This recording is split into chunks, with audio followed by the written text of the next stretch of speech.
And so there's this woman, they bewitched with 30 spirits.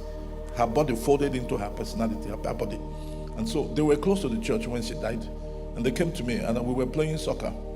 And so I took them to a guest room and put them there and asked them to keep the cups there. And the reason why they kept the cups there was to go and construct a coffin that can accommodate a round person. So they went and constructed the coffin, and were coming with the coffin back into the church. And they saw the lady they left in the room, crippled and folded in, sitting down discussing with me and my father outside. They fell down. They fell down with their coffin and ran and were screaming. People asked them, what's your problem? They said, three ghosts. And I'm like, am I also one of the ghosts?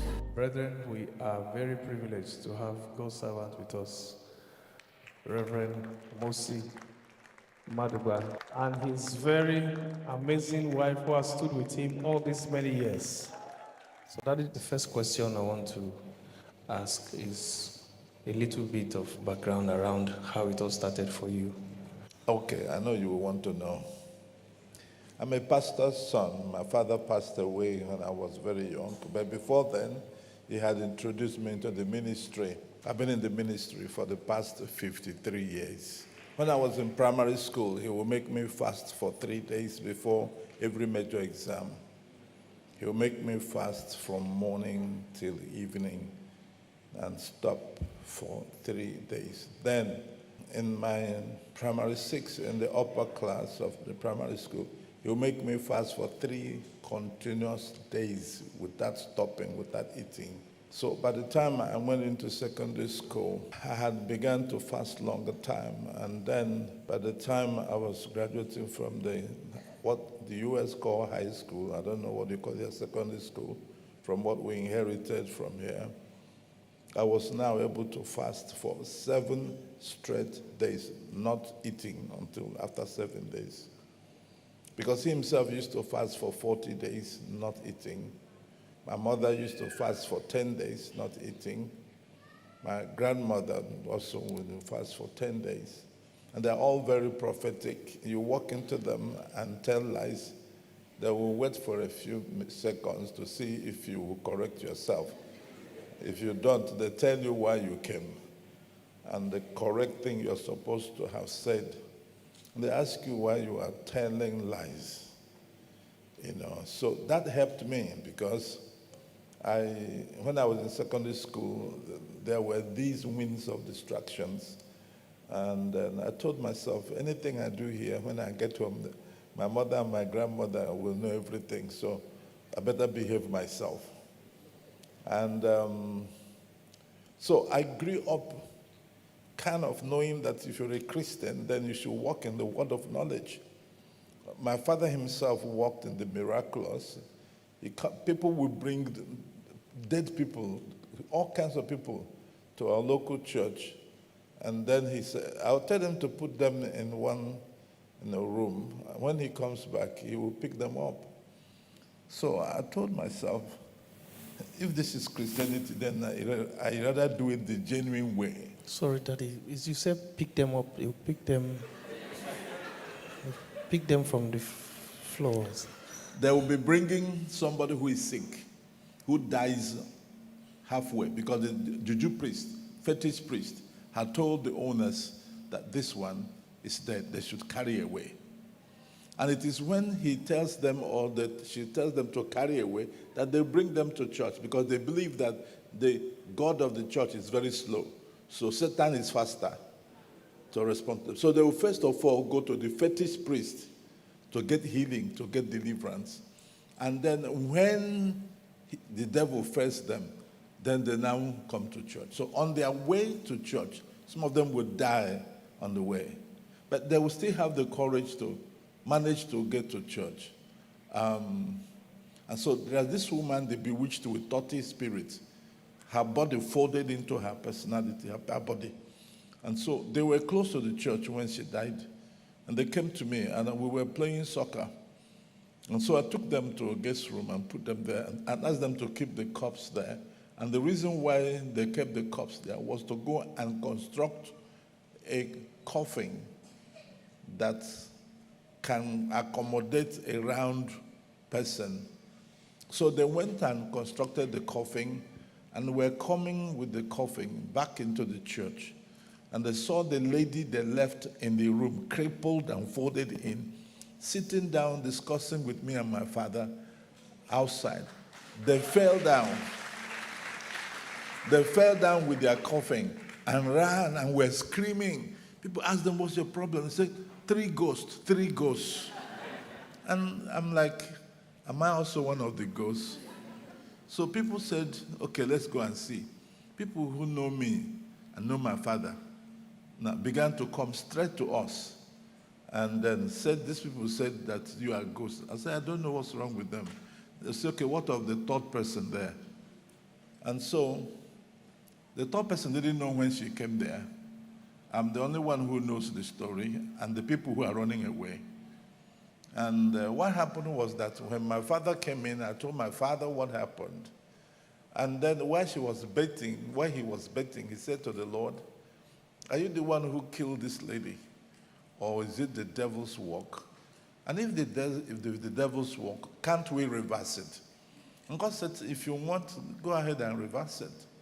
And that was all my father needed. So he called me, and we went in there. He commanded the woman to come back to life. The woman opened her eyes. Then he said to the Lord, it's useless with folded hands inside your tummy, legs folded. You can't sit, you can't lie down, you can't move. Let the hands, let the feet all come out. And like rubber, the hands will come out, the feet will come out. And then he now leaves the room and tells me to help her get ready. I said, not me, don't be me and you. I can't stay here. So I will leave her, and then went and sat under an orange tree. I went and brought a bench. So when the people carrying the coffin came back, they saw me, the lady, and my father sitting on the same bench under an orange tree. They were shocked and fell down from their bicycles they were coming with.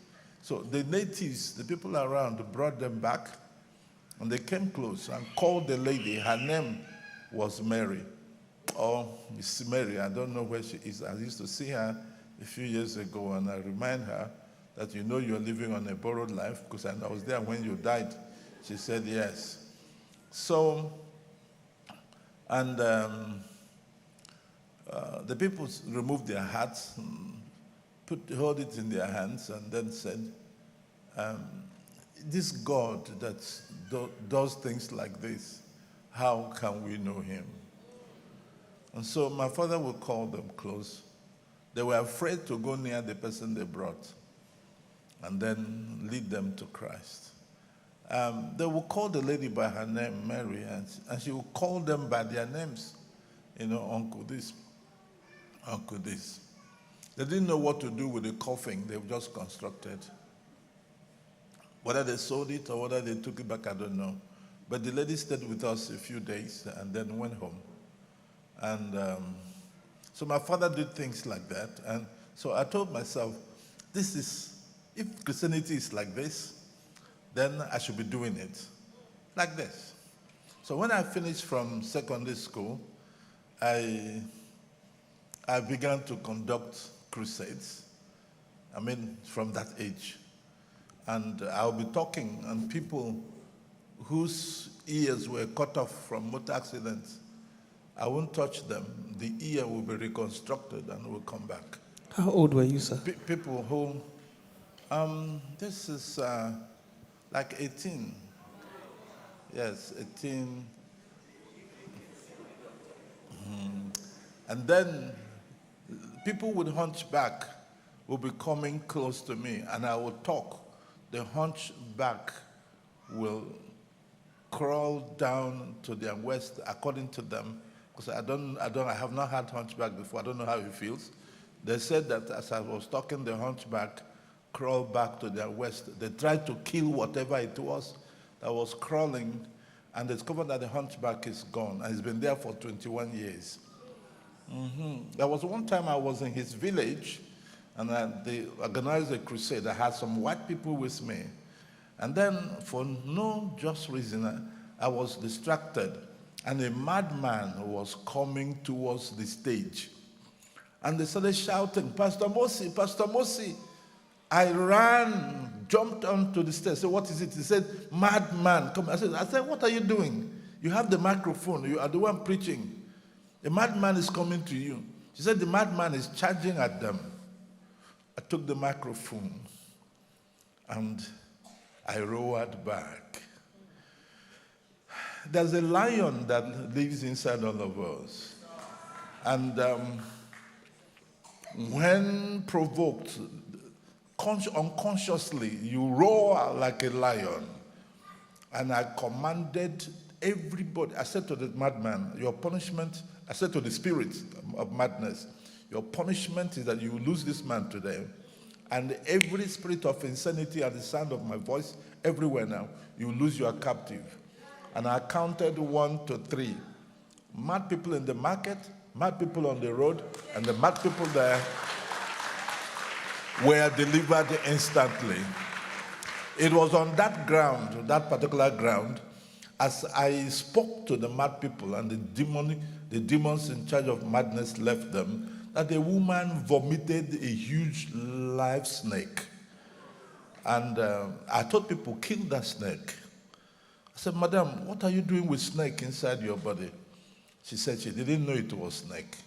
That every time she conceives, something will move in her tummy and she will miscarry. That's all she knows. She didn't know it was a snake. I said, okay, well, the snake has been killed. We prayed for her and left her. A year after I saw her, she came with me to visit a crusade ground we were having with a baby boy. And I said, Madam, how can we help you? She said, don't you recognize me? I said, I don't. So she reminded me she was the one who vomited snake, and she had conceived, and she had a baby. You know, so this is the way I grew up. And by the time I was doing my youth service, I'll be coming on a highway, you know. And youth service, you're still in your 20s. I'll be coming on a highway, and I see corpses. So I will go close to see if I can recognize any of them, to call the relatives to come and pick the corpse. And then I saw 3 corpses, and 2 of them had pins, Jesus says, on their lapel. And I said, excuse me, how many people were in the van that someone saw that? They said 18. Okay, so 15 went to the hospital, and 3 died, and 2 of them are the ones that are bold enough to carry lapel pins that Jesus saves. I fell on my knees on the grass where they were, carried one of them on my right, carried one of them on the left. I said, God, I will not allow you to suffer this disgrace. If the people who own these people are not believers, when they come here and see Jesus saves, they will make mockery of you. Therefore, give me back their lives now. 10 a.m. in the morning on a Saturday, they were all wearing suits. I never knew they were going to be groomsmen in a wedding. And I held them. I don't know how many times I said, Father, give me back their lives now. Father, people came around, oh, sorry, are they your brothers? I don't know them from Adam, but they were wearing Jesus saves. And so I held them, and because I love God very jealously. And suddenly I had a shock in my arms, and the 2 corpses came back to life. This was I was doing my youth service. And then by the time I went beyond that, I had become used to it. I'd be flying from Jamaica into Miami in the US, and somebody would die in the aircraft. They would call the doctors, call nurses, everybody. They do their best, and they said, sorry, the person is dead. And the pilot will announce when we get to Miami, all of you will wait in the aircraft so that we'll get some agencies to come and investigate to know what killed the guy in the airplane. I said, no, that's not fair. The guy died directly behind me. So if the investigators come, so the cameras will be on my face. No. I got up from my seat. My wife was praying, and then I went and put my knee on the laps of the dead, of the corpse, held his hand, put back to the chest, and said, Death, I bought my ticket to fly in this aeroplane. How did you come in here? And God said, stop talking to death. You have no business with him. Command the dead to come back to life. And I said, in the name of Jesus, let the power that raised Jesus from the dead bring you now back to life. His locked jaw dropped. Saliva began to come out of his mouth. He opened his eyes. I called the airline staff to bring cup to collect the saliva so it doesn't mess his shirt up. Then the doctor who confirmed him dead came around. Because when I put my knee on his lap, to bring him back to life, he came to me and said, what are you doing? I told him I'm praying. He said, see how stupid you church folks are. You left your seat and you came to another man's seat and you sit on top of a corpse. You want to pray. Can't you pray from your seat? I didn't talk to him because I have no business with him. So when this guy now came back to life, he comes around, held his hand, checked his wrist, and to get the pulse, he opened his eyes. He brought out his stethoscope, checked his heartbeat. He hit the boy and said, can you hear me? He said, yes. What's your name? And the young man mentioned his name. He said, no, this is not true. He said, when the brain dies, it takes a while for it to come alive, for you to remember anything. So he looked at me, said, where are you from? So I told him where I come from. And then he said, this is God. I said, really? A few minutes ago, you were fighting me, and now you have become my associate pastor. Yes, this is God. And then when we arrived into Miami, I told them to go and tell the pilot that there's no dead person, there's no cops in the place, nothing to investigate, no cameras. So when we arrived in Miami, instead of people to go to the immigration, they line up to collect the address of my church in Miami. And I told them, I'm sorry, I don't live in Miami. And that's how I have lived my life. Thank you.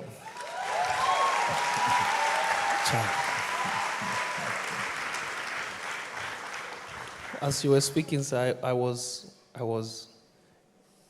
journeying and I was realizing the impact of what your father modeled on your own quality of faith. Do you want to say something around that to parents? Yes.